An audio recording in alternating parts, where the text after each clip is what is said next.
નમસ્કાર વિદ્યાર્થી મિત્રો, યુટ્યુબ ચેનલમાં આપ સૌનું હાર્દિક સ્વાગત છે. વિષય સામાજિક વિજ્ઞાન, ધોરણ 8, ચેપ્ટર નંબર 2, આપણી આસપાસ શું. વિદ્યાર્થી મિત્રો, તમે ક્યારેય એવો વિચાર કર્યો છે કે તમે જેમ એક કુટુંબની અંદર રહો છો, તમે જેમ પરિવારની અંદર રહો છો, એમ અવકાશની અંદર જે સૂર્ય છે એ સૂર્યને પણ એક કુટુંબ છે અને એ કુટુંબને, એ પરિવારને સૌર પરિવાર તરીકે ઓળખવામાં આવે છે. આપણી જે પૃથ્વી છે એ સૌર પરિવારનો એક સભ્ય છે, એક મેમ્બર છે. પૃથ્વી, આ જે આખું સૂર્યનો પરિવાર છે, સૌર પરિવાર છે, એ પરિવારના અન્ય સભ્યોની સાથે, એ અન્ય સભ્યોની વચ્ચે આપણી પૃથ્વી રહે છે.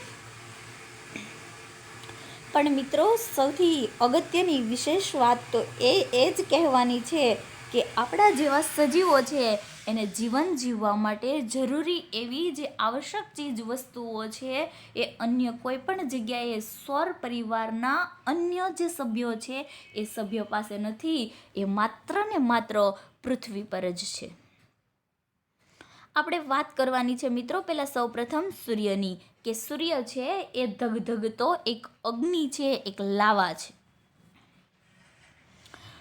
આપણી જે પૃથ્વી છે એ સૂર્યમાંથી છૂટી પડી છે. એનો ઉદ્ભવ કેવી રીતે થયો છે મિત્રો? તમને ખ્યાલ છે કે જ્યારે પૃથ્વી એ સૂર્યની અંદર સમાયેલી હતી, અગનગોળાના સ્વરૂપમાં હતી. તમને ખબર હશે કે સૂર્ય છે એ પ્રકાશ અને તેજ આપે છે.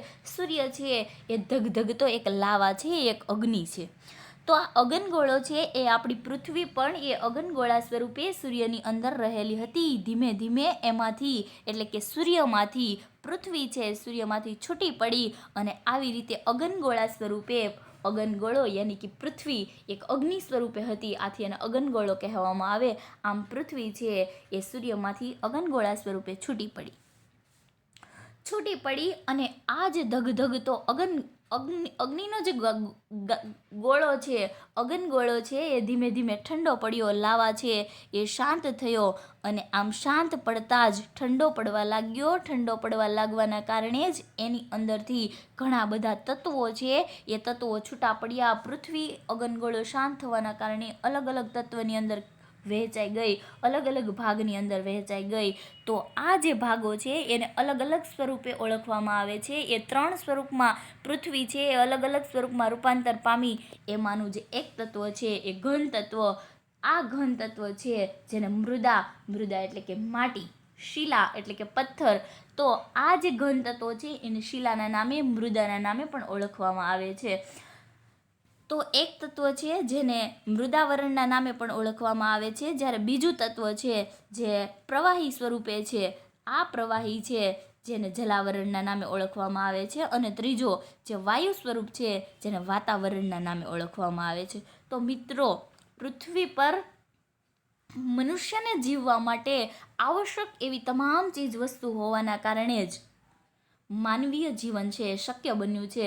તો પૃથ્વી પર મૃદા યાની કે જમીન, પ્રવાહીની અંદર જલ એટલે કે પાણી, અને વાયુની અંદર વાતા યાની કે હવા, વાતાવરણ એ હવા. તો પૃથ્વી પર મનુષ્યને આવશ્યક એવી દરેક ચીજ વસ્તુઓની અંદર જમીન, પાણી અને હવા હોવાથી જે માનવીય જીવન છે એ શક્ય બન્યું. માનવીય જીવસૃષ્ટિ છે એ શક્ય બની. આથી આજે એક નવું તત્વ બન્યું જેને જીવાવરણ કહેવામાં આવે છે. તો આ ચેપ્ટરની અંદર આપણે મૃદાવરણ, જલાવરણ, વાતાવરણ અને જીવાવરણ, આ 4 તત્વો વિશે ભણવાના છીએ.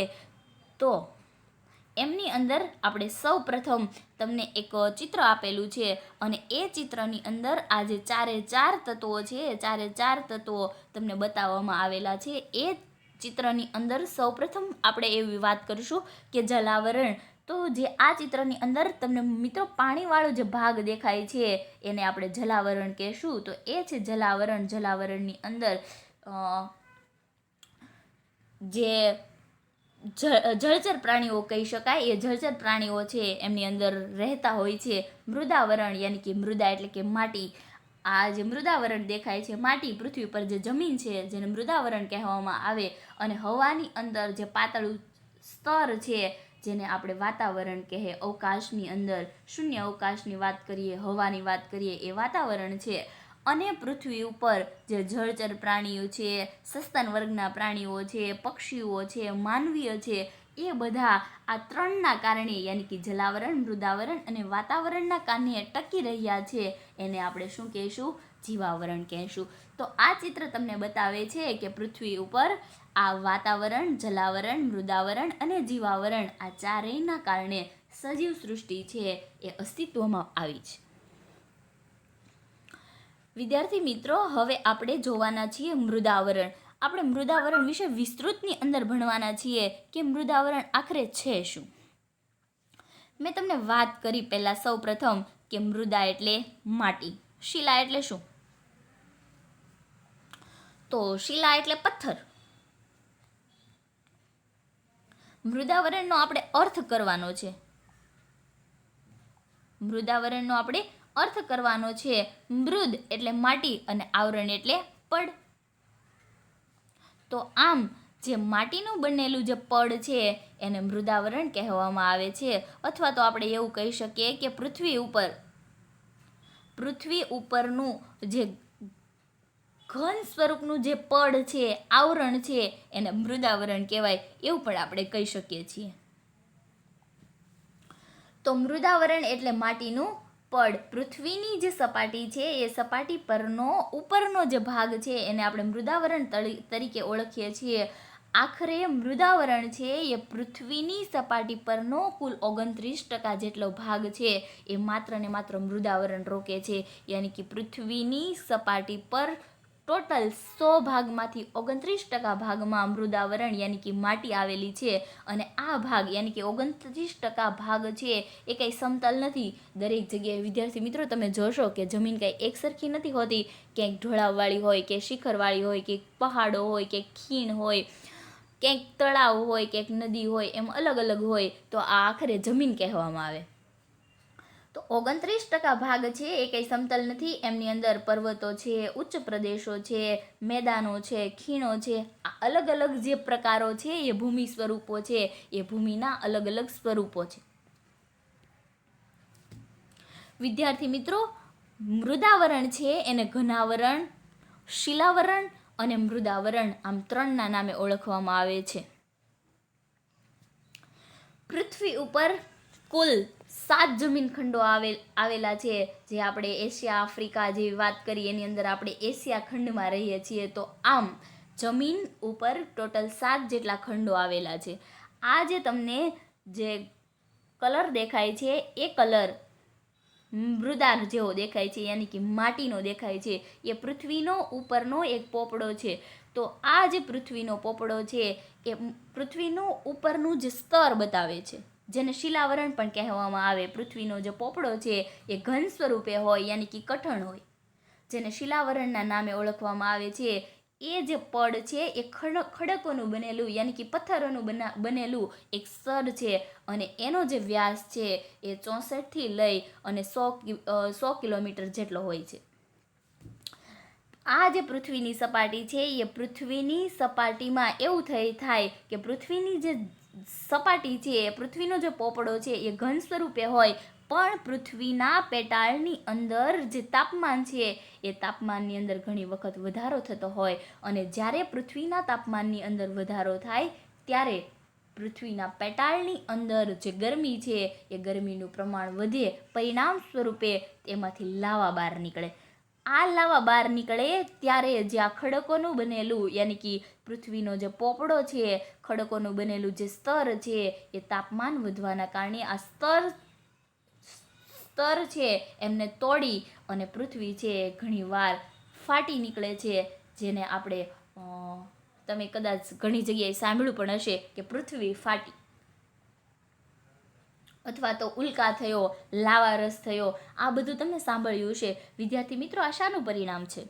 તો પૃથ્વીના પેટાળની અંદર આખરે તાપમાનમાં વધારો થવાના કારણે પૃથ્વીનો જે ઉપરનો ભાગ છે એ પૃથ્વીનો જે પોપડો છે એ ધડાકાભેર ફાટી નીકળે છે. કારણ કે ઓલરેડી જે પૃથ્વીનો પોપડો છે ત્યાં દબાણનું પ્રમાણ વધારે હોય, પરંતુ પૃથ્વીના પેટાળની અંદર ભૂસ્ખલન, ભૂસ્તરીય એવી બધી પ્રક્રિયાઓ સતત ચાલ્યા કરતી હોય. ઉપર દબાણ હોય એના કરતાં નીચેનું દબાણ વધવાના કારણે પૃથ્વી છે એ ઘણીવાર ધડાકાભેર ફાટી નીકળતી હોય.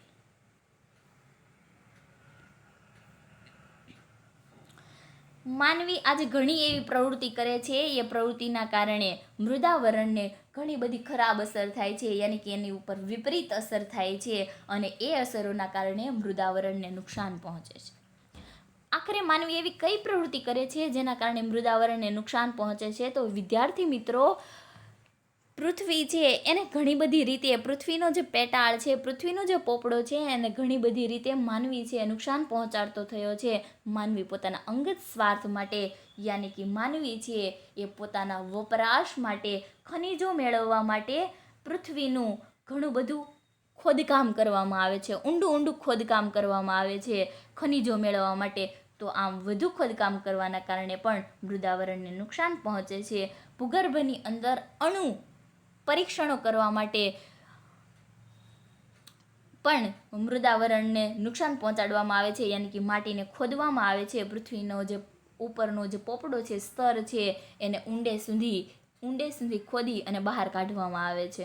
ખનિજ તેલ મેળવવા માટે ઊંડું શારકામ એટલે ખોદકામ. તો પૃથ્વીના પેટાળની અંદર ખનિજ છે, એ ખનિજ તેલ મેળવવા માટે પણ મૃદાવરણને નુકસાન પહોંચાડવામાં આવે છે, ઊંડું ખોદકામ કરવામાં આવે છે. અને વધુ પાણી મેળવવા માટે, આજે વિદ્યાર્થી મિત્રો તમને ખબર હશે કે પાણીનો જે સ્તર છે એ ઘણું બધું નીચું જતું રહ્યું છે. તો માનવી છે એની પ્રાથમિક જરૂરિયાત પાણી છે. પાણી વગર માનવીનું જીવન શક્ય નથી. તો માનવી છે એ વધુ પાણી મેળવવા માટે, યાની કે પાતાળ કૂવા બનાવવા માટે પણ મૃદાવરણને, માટીને ખોદે છે, ક્ષારકામ કરે છે. એટલા માટે પણ મૃદાવરણને નુકસાન પહોંચે છે. હવે તમને એવું બતાવેલું છે વિદ્યાર્થી મિત્રો, આ ચિત્રની અંદર ચિત્ર તમને એવું કહે છે કે પૃથ્વી છે એ શા માટે ફાટતી હશે? તો આ જે દેખાય છે આ એ પૃથ્વીની સપાટી, યાની કે પૃથ્વીનો પોપડો છે, જેને આપણે શિલાલેખની વાત કરી, એને શિલા પણ કહી શકાય, અથવા તો પૃથ્વીનો પોપડો પણ કહી શકાય. તો અહીંયાથી ઓલરેડી ઉપરથી, યાની કે જે આ પૃથ્વીનું જે સ્તર છે ત્યાં દબાણ સૌથી વધારે હોય, પરંતુ દરેક જગ્યાએ પૃથ્વીનો જે ઉપરનો ભાગ છે ત્યાં દબાણ વધુ હોય જ એવું ફરજિયાત ન કહી શકાય. ઘણી જગ્યાએ જમીન એવી હોય, નબળી પાતળી કહી શકાય એવી જમીન હોય, ત્યાં ઘણી વખત ઓછું દબાણ પણ હોય. અથવા તો કદાચ એવું પણ કહી શકીએ કે ઘણી જગ્યાએ જમીન છે એ એના ભૂગર્ભની અંદર એટલી જોરદાર પ્રક્રિયાઓ થતી હોય, એના કારણે પણ પૃથ્વીનો સ્તર છે, એ પૃથ્વીનો પોપડો છે ઘણી વખત નબળો થતો હોય. પૃથ્વીના પેટાળની અંદર ઘણા બધા પથ્થરો હોય, ખડકો હોય, ગરમ વાયુઓ હોય, લાવા હોય, ઘણી બધી વસ્તુઓ હોય. પણ વિદ્યાર્થી મિત્રો, પહેલાં આપણે એક વસ્તુ જોવાની છે કે જે ખડકો છે એનો જે પીગળેલો રસ છે એને મેગ્માના નામે ઓળખવામાં આવે છે. તમને 1 માર્ક્સની અંદર અથવા તો ખાલી જગ્યાની અંદર પણ પૂછવામાં આવે કે મેગ્મા એટલે શું, તો વિદ્યાર્થી મિત્રો, ખડકોના પીગળેલા રસને મેગ્માના નામે ઓળખવામાં આવે છે. તો પૃથ્વીના પેટાળની અંદર ઘણા બધા છે પથ્થરો હોય, ખડકો હોય, શિલાઓ હોય, વાયુઓ હોય, ઘન પ્રવાહી, અલગ સ્વરૂપે ઘણી બધી વસ્તુઓ છે, ઘણા બધા પદાર્થો છે એ પૃથ્વીના પેટાળની અંદર સમાયેલા હોય. તો એમની અંદર ખડકો પણ હોય, એમની અંદર વાયુઓ પણ હોય. તો એમની સાથે પ્રક્રિયા થવાના કારણે ખડકો છે એ ઓગળવા લાગે. ખડકો ઓગળવાના કારણે એનો રસ થાય, અને આ જે પીગળેલા રસ છે એને મેગ્મા કહેવાય. તો આ મેગ્મા છે એ ઘણી વખત એટલા બધા ગરમ વાયુઓ સાથે અથડાય, અથવા તો એવું કહેવાય કે પથ્થરો છે એ આ પૃથ્વીની અંદર જે ગરમ વાયુઓ રહેલા છે એ ગરમ વાયુઓ સાથે અથડાય, અને અથડાવવાના કારણે જે દબાણ છે એ સૌથી વધારે થાય. એક સાઈડ પૃથ્વીના પોપડા તરફથી તો દબાણ વધારે હોય, સાથે જે જમીન છે એને અંદરનો ભાગ, યાની કે જેને આપણે એવું કહી શકીએ કે પૃથ્વીનો પેટાળ, તો પૃથ્વીના પેટાળનું દબાણ પણ વધારે થશે, સાથે સપાટીનું પણ દબાણ વધારે થશે. પરંતુ ઘણી જગ્યાએ જે ભૂમિ નબળી પાતળી હશે, ઘણી જગ્યાએ માટી છે એ નબળી પાતળી હશે અથવા તો ઓછા દબાણવાળી હશે, ત્યાં ભૂગર્ભનું દબાણ વધુ થવાના કારણે આવી જે જમીન છે, નબળી પાતળી જમીન, એ ધડાકાભેર ફાટી નીકળશે, કારણ કે નીચેથી દબાણ વધારે છે અને ઉપરનું દબાણ ઓછું છે. આથી આ ધડાકાભેર ફાટી નીકળશે. પરિણામ સ્વરૂપે એ પૃથ્વીનો જે પડ છે એ ફાડી અને બહાર નીકળશે, જે ત્રિકોણાકાર અથવા તો કોઈ અલગ જ પ્રકારનો આકાર ધારણ કરશે, મતલબ કે જમીનને ફાડી અને લાવા સ્વરૂપે બહાર પથરાશે, જેને આપણે જ્વાળામુખીના નામે પણ ઓળખીએ છીએ. હવે વિદ્યાર્થી મિત્રો, આપણે જોશું મૃદાવરણની ઉપયોગિતા. આપણે કીધું કે માનવીને અત્યંત જરૂરી છે મૃદાવરણ. માનવીની આપણે પ્રાથમિક જરૂરિયાત પણ બતાવી દીધી. તો આખરે આપણે જોઈએ કે મૃદાવરણની ઉપયોગિતા છે શું. તો વિદ્યાર્થી મિત્રો, તમને ખબર જ હશે, તમે જે જગ્યાએ રહો છો, તમે જે જગ્યાએ ઊભા છો, હલનચલન કરો છો, ચાલો છો, દોડો છો, આખરે એ કોના પર દોડો છો? તો મૃદા ઉપર, માટી ઉપર, ધરતી પર, જમીન ઉપર. તો માનવી માટે પહેલાં તો નિવાસ સ્થાન તરીકે ઉપયોગી છે, કેમ કે માનવી છે એ મૃદા ઉપર યાની કે માટી ઉપર, જમીન ઉપર ઘર બનાવે છે. પ્રાણીઓ છે એ પણ ત્યાં જ રહે છે, મતલબ કે સજીવ સૃષ્ટિ છે એ માટીના કારણે જ અસ્તિત્વ ધરાવે છે. સાથે સાથે વનસ્પતિ પણ માટીના કારણે જ ટકી રહી છે, કેમ કે જો માટી ન હોય તો વનસ્પતિનું જીવન શક્ય નથી, અને જો વનસ્પતિ ન હોય તો માનવીય જીવન શક્ય જ નથી. કેમ? કારણ કે માણસને જરૂર શું છે? ખોરાકની પણ જરૂર છે, અને ખોરાક એ કોણ પૂરું પાડે છે? તો વનસ્પતિ. કેમ કે આપણે શાકાહારી છીએ, માંસાહારી નહીં. તો વનસ્પતિ છે એના કારણે પણ આપણું જીવન શક્ય છે, અને વનસ્પતિનું અસ્તિત્વ છે એ મૃદાવરણના કારણે યાની કે માટીના કારણે જ શક્ય છે. અને દરેક માનવી છે એ કોઈ ભટકતું જીવન આદિવાસીઓની જેમ, અથવા તો પહેલાં જે આદિમાનવ છે એ ભટકતું જીવન ગાળતો હતો. આજે દરેક માનવી છે એ ઘરની અંદર વસવાટ કરે છે, યાની કે ઘર વગર પણ આપણું નિવાસસ્થાન શક્ય નથી. પ્રાણીઓને આશરો મેળવવા માટે, સહારો મેળવવા માટે પણ મૃદાવરણની જરૂર છે, અને માનવીને ખોરાક તરીકે ઉપયોગી એવી વનસ્પતિ છે એ મૃદાવરણના કારણે શક્ય બની છે. મૃદાવરણ પર જલસ્ત્રોત યાની કે મૃદાવરણના કારણે આપણે એવું કીધું કે માટીનું એક સ્વરૂપ છે, જમીનનું એક સ્વરૂપ છે મૃદાવરણ. માટી છે એના કારણે તળાવ છે, નદી છે, એ તો તળાવ અને નદીઓના કારણે તો આપણું જીવન શક્ય બન્યું છે, એના કારણે તો આપણને પાણી મળી રહે છે. તો મૃદાવરણ છે એટલા માટે જલસ્ત્રોત યાની કે પાણીના જે પ્રાપ્તિ સ્થાનો છે એ શક્ય બન્યા છે, અને આના કારણે જ આપણને પાણી મળે છે. જો પાણી ન મળે અને વનસ્પતિ ન મળે તો માનવીય જીવન શક્ય જ નથી. વિદ્યાર્થી મિત્રો, જે ખેતીના જે પાકો છે એ પાકો પણ મૃદાવરણના કારણે શક્ય બને છે, કેમ કે જો માટી ન હોય તો ખેતી ન થાય, ખેતી ન થાય તો પાક તૈયાર ન થાય, અને પાક તૈયાર ન થાય તો માનવીને જરૂરી એવો ખોરાક છે પ્રાપ્ત ન થાય. વિદ્યાર્થી મિત્રો, સૌથી અગત્યની બાબત એ છે કે આપણે આજે ટકી રહ્યા છે ઉદ્યોગ ધંધાના કારણે. ઉદ્યોગ ધંધા છે એ માટી છે યાની કે મૃદાવરણ છે એટલા માટે શક્ય બન્યા છે. આર્થિક પ્રવૃત્તિ કોને કહેવાય? અર્થ ઉપાર્જનની પ્રવૃત્તિ. મનુષ્યને જીવવા માટે એમને શું કરવું પડે? તો અર્થ ઉપાર્જન કરવું પડે. અર્થ ઉપાર્જન એટલે શું? તો કે એને ધંધો કરવો પડે, અને ધંધો કરે ને તો જ એ શું કરી શકે? રોજીરોટી મેળવી શકે. રોજીરોટી મેળવી શકે તો જે પોતાનો પેટનો ખાડો છે એ પૂરી શકે, યાની કે ઉદ્યોગ ધંધા અને આર્થિક પ્રવૃત્તિ કરવા માટે પણ મૃદાવરણ જરૂરી છે, જમીન જરૂરી છે, માટી જરૂરી છે. ખનિજો અને ઉદ્યોગો છે એ મૃદાવરણની દેન છે. ખનિજો છે એ આપણને પૃથ્વીના પેટાળમાંથી મળે છે, એ મૃદાવરણના કારણે શક્ય બન્યું છે, અને ઉદ્યોગો પણ મૃદાવરણના કારણે શક્ય બન્યા છે. સાથે સાથે જંગલો, ઘાસના મેદાનો, પ્રાણીઓ વગેરેનું અસ્તિત્વ છે એ મૃદાવરણના કારણે શક્ય છે. હમણાં આપણે વાત કરી વનસ્પતિ, જંગલો, કે ભાઈ માટી છે તો જ છે એ જંગલોનું અસ્તિત્વ છે. ઘાસના મેદાનો, ઘાસ ત્યારે જ ઉગશે જ્યારે માટી છે, અને પ્રાણીઓ છે તો જ ટકી શકશે જ્યારે જમીન છે, મૃદા છે, માટી છે. આમ માનવીય સંસ્કૃતિનો વિકાસ છે એ મૃદાવરણના કારણે શક્ય બન્યો છે. તો આવું કહી શકાય કે મૃદાવરણ માનવી માટે અત્યંત ઉપયોગી છે. આમ માનવીય સંસ્કૃતિનો વિકાસ છે એ મૃદાવરણના કારણે જ શક્ય બન્યો છે.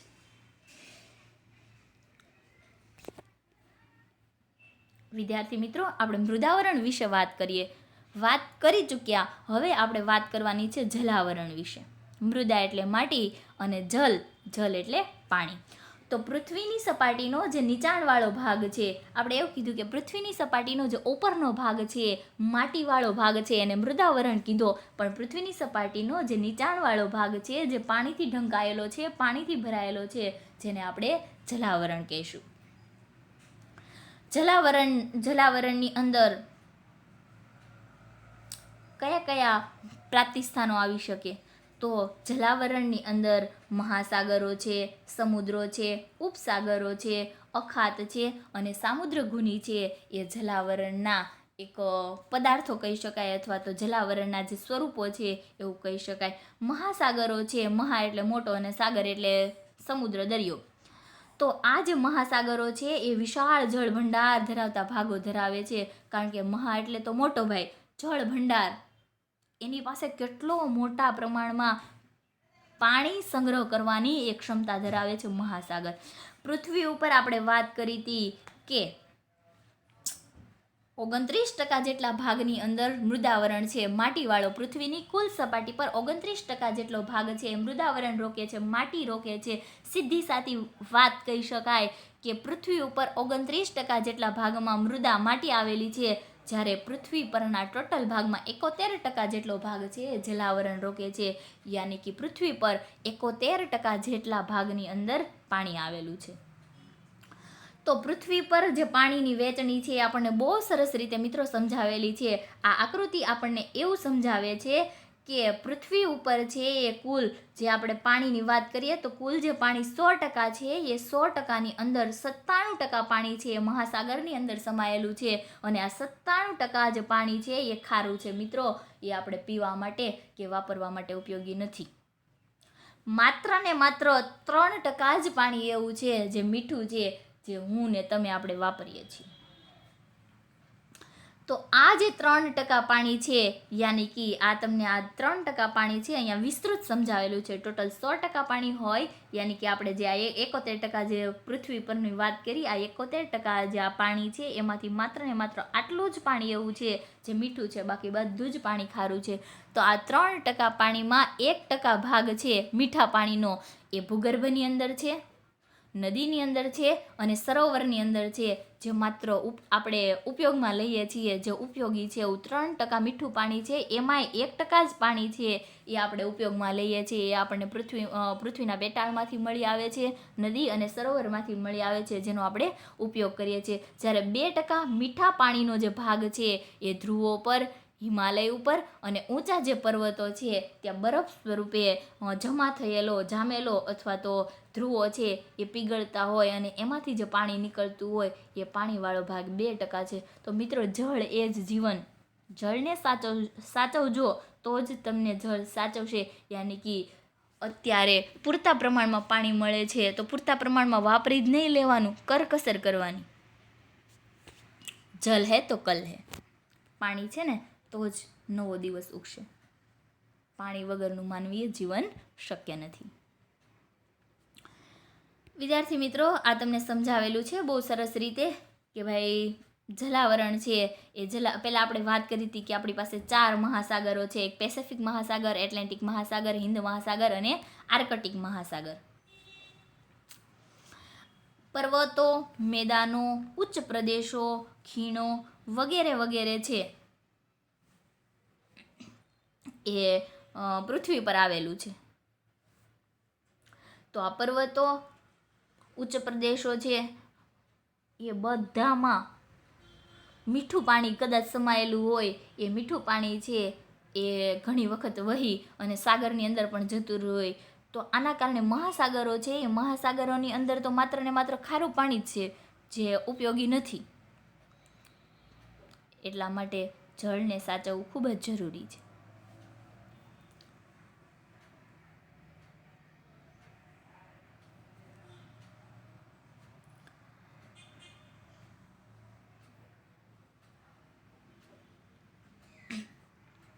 પૃથ્વી ઉપર જે આ પેસિફિક, એટલાન્ટિક, હિન્દ અને આર્કટિક મહાસાગરો આવેલા છે એ મહાસાગરોમાં વાત કરવા જઈએ તો આ ઉચ્ચ પ્રદેશો અને ખીણો છે ત્યાં લગભગ 10 થી 11 કિલોમીટર જેટલી ઊંડી ખાઈઓ પણ જોવા મળે છે. જલાવરણની ઉપયોગિતાની વાત કરીએ તો જલ હે તો કલ હે આપણે વાત કરી કે એક તો પહેલું જ ઉપયોગ પીવાનું મીઠું પાણી મેળવવા માટે થાય છે. વરસાદનું પાણી છે એ પણ હંમેશા મીઠું હોય છે. પછી જલાવરણ યાની કે ખનિજ તેલ મેળવવા માટે પણ ઉપયોગ થાય. સાથે સાથે જે દરિયાનું જે પાણી છે, ખારું પાણી, ક્ષારવાળું પાણી, એમાંથી મીઠું મેળવવામાં આવે છે. જે દરિયાની અંદર ભરતી અને ઓટની પ્રક્રિયા થાય છે એમના આધારે મીઠું છે એ મેળવવામાં આવતું હોય, અગરિયાઓ દ્વારા મીઠું પકવવામાં આવતું હોય. જલાવરણના કારણે રસાયણો મેળવવા માટેની પણ પ્રવૃત્તિઓ થાય છે. યાની કે આપણને જે ઉપયોગી એવા રસાયણો છે એ પણ જલાવરણના કારણે શક્ય બન્યા છે. આ સિવાય જે જલાવરણ છે એમના કારણે જલચર પ્રાણીઓનું અસ્તિત્વ શક્ય છે. અને આ જલચર પ્રાણીઓ છે એ ઘણા મનુષ્યો પોતાના ખોરાક તરીકે પણ ઉપયોગમાં લે છે. અને આ સાથે એવું પણ કહી શકાય કે જલાવરણના કારણે, એટલે કે પાણી છે એના કારણે જે જલીય આગબોટ છે, હોડી છે, એ જલીય જે વ્યવહાર કહેવાય એ વ્યવહાર શક્ય બન્યો છે. યાની કે જે આગબોટ છે, દરિયાઈ માર્ગ કહેવાય, એ દરિયાઈ માર્ગ એ જલાવરણના કારણે જ શક્ય બન્યો છે. માનવીની ઘણી એવી પ્રવૃત્તિ છે જેના કારણે જલાવરણ પર ખરાબ અસરો અથવા તો વિપરીત અસરો થાય છે. આજે વાત કરવા જઈએ તો શહેર અને ગામડાઓની અંદર જે અશુદ્ધિ, યાની કે જેટલો કચરો નીકળે છે એ બધો જ કચરો છે એ નદીની અંદર, તળાવોની અંદર અને સાગરોની અંદર ઠાલવવામાં આવે છે. પરિણામ સ્વરૂપે જળને છે એ ગંદુ કરવામાં આવે છે. ઉદ્યોગોનો કચરો છે એ કચરો પણ નદી, ઝરણા, તળાવો, સરોવરો, સમુદ્રો વગેરેમાં ફેંકી દેવામાં આવે છે. પરિણામ સ્વરૂપે એ કેવા થાય છે? ગંદા થાય છે. ઔદ્યોગિક પ્રદૂષણ છે આજે એટલું બધું વધ્યું છે કેમ કે જે કચરો છે એ કચરો બધો જ ઉદ્યોગોનો હોય કે પછી રંગ રસાયણનો હોય કે મિલોનો હોય કે ડાઈંગવાળું હોય, જે ગંદુ પાણી છે, કચરો છે, એ બધો જ કચરો છે નદી, ઝરણા, તળાવ, સરોવર, સમુદ્ર વગેરેમાં ઠાલવવામાં આવે છે. એના કારણે આજે જે નદી, ઝરણા છે એ ઉકરડા સમાન બન્યા છે. ઔદ્યોગિક પ્રદૂષણ વધ્યું છે. ઔદ્યોગિક પ્રદૂષણ વધવાના કારણે આજે વાતાવરણની અંદર ગરમીનું પ્રમાણ સૌથી વધારે વધ્યું છે. ગરમી વધવાના કારણે ધ્રુવ પ્રદેશની અંદર જે બરફ છે એ બરફ પણ પીગળવા લાગ્યો છે. આજે માનવી છે એ ઝેરી અને રસાયણયુક્ત પદાર્થ છે એ દરિયાના પાણીની અંદર ઠાલવે છે. પરિણામ સ્વરૂપે દરિયાઈ જીવો છે એ મૃત્યુ પામે છે અથવા તો દરિયાઈ જીવો છે મુશ્કેલીમાં મુકાય છે. પછી જે આપણે જળમાર્ગ કહીએ કે જળમાર્ગની અંદર ચાલતા જે વાહનો છે એ ખનિજ તેલ છોડે છે, યાની કે પ્રદૂષણ ફેલાવે છે, એ જળને પ્રદૂષિત કરે છે. પરિણામ સ્વરૂપે પણ દરિયાઈ જીવો મુશ્કેલીમાં મુકાય છે અથવા તો મૃત્યુ પામે છે. પરિણામ સ્વરૂપે આ જે સંતુલન કહેવાય એ સંતુલન ખોરવાય છે. તો વિદ્યાર્થી મિત્રો, આજે આ ચેપ્ટરની અંદર આપણે મૃદાવરણ અને જલાવરણ બેની વાત કરી. હવે પછીના વિડીયોઝની અંદર હજી જે 2 તત્વો બાકી છે, આપણે જે આજે વાત કરી મૃદાવરણ અને જલાવરણ, હવે આપણે વાતાવરણ અને જીવાવરણની વાત કરવાની છે એ હવે પછીના વિડીયોઝની અંદર કરશું. અસ્તુ.